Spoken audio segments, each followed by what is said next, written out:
Hebrews. Let me take you to Hebrews.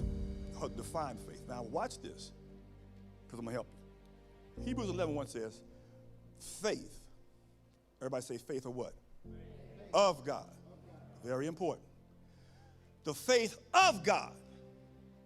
What this passage of scripture here comes from, the 10th chapter.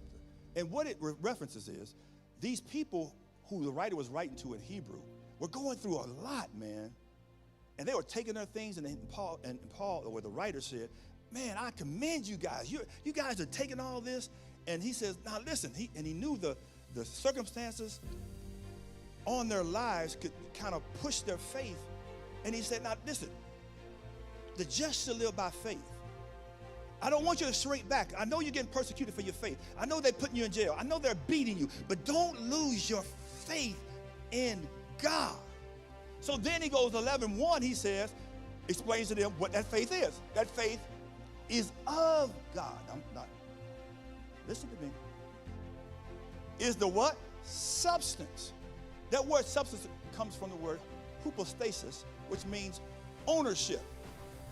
When you have something by faith from God, you own it.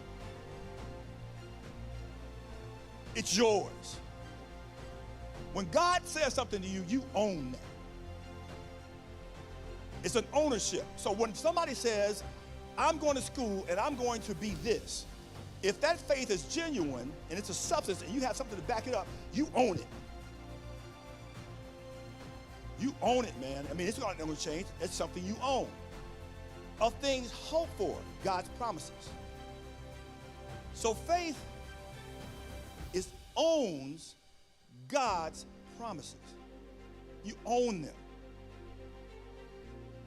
The evidence of things not seen. Meaning when God talks to us, you can't, have anybody seen God? So every time he's talking, you don't see what he's talking about. Whenever God talked in the Bible, he never talked about what you could see, because it wouldn't be faith. He's talking about what he is going to make happen for you. Faith, so Jesus said this, all of you have faith. All of you are putting your faith in something. Please continually put that faith, trust, and ability and support and object in God. And let God move you, direct you, and have you walking in faith in God. He said this, 11:3. By faith, we understand the entire universe was formed at God's command, that what we now see did not come from anything that can be seen. So he said, listen, he's telling these guys, he said, listen, man, I know you seeing all this stuff, but remember, God could command things that you do not see to come in existence if you need it. So hold on, don't worry about, don't look, no, the God who commanded. So when we look at the universe, and when you see the sun, when you see all this stuff, you're supposed to remember, God called all that into existence. He surely could call what I'm praying for into existence.